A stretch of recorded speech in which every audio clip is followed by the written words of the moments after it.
C'est un projet de grande ampleur puisqu'il s'agit de la restructuration de l'ensemble du site Lariboisière et donc une restructuration plus largement de tout le nord de Paris en termes d'offres de soins, avec une articulation très importante avec le projet de l'hôpital Nord, c'est-à-dire la création d'un nouvel hôpital regroupant Bichat et Beaujon.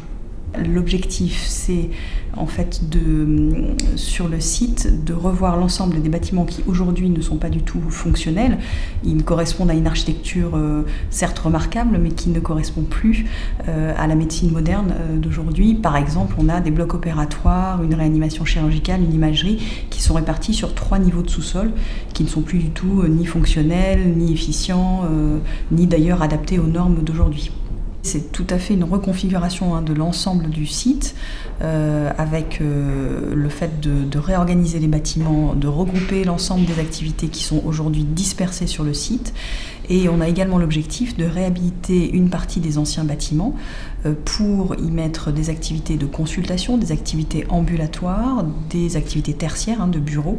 Et également, il y a un projet mené par l'université sur une plateforme de recherche.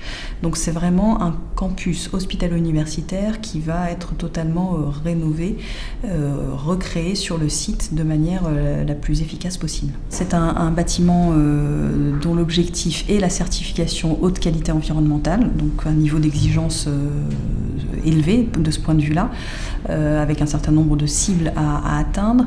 Et je dirais que ça va même au-delà, puisque au moment de la conception du nouveau Lariboisière et pendant la conception du nouveau Lariboisière, nous avons l'objectif de travailler avec l'organisme certificateur de la haute qualité environnementale pour faire évoluer les normes, pour augmenter le niveau d'exigence au travers de ce chantier.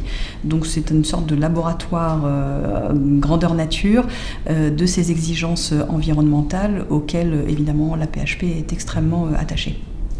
Les attentes du patient vont être prises en compte au travers des ateliers qu'on va maintenant mener sur la conception même des locaux. Donc effectivement, l'objectif, ça sera de vraiment concevoir finement maintenant les bâtiments avec les patients et pour les patients. Donc ouverture début 2022. Et d'ici là, il y a toute une série d'étapes pour le projet et qui commence très rapidement puisque les premières grues arriveront début 2018, donc début de l'année prochaine.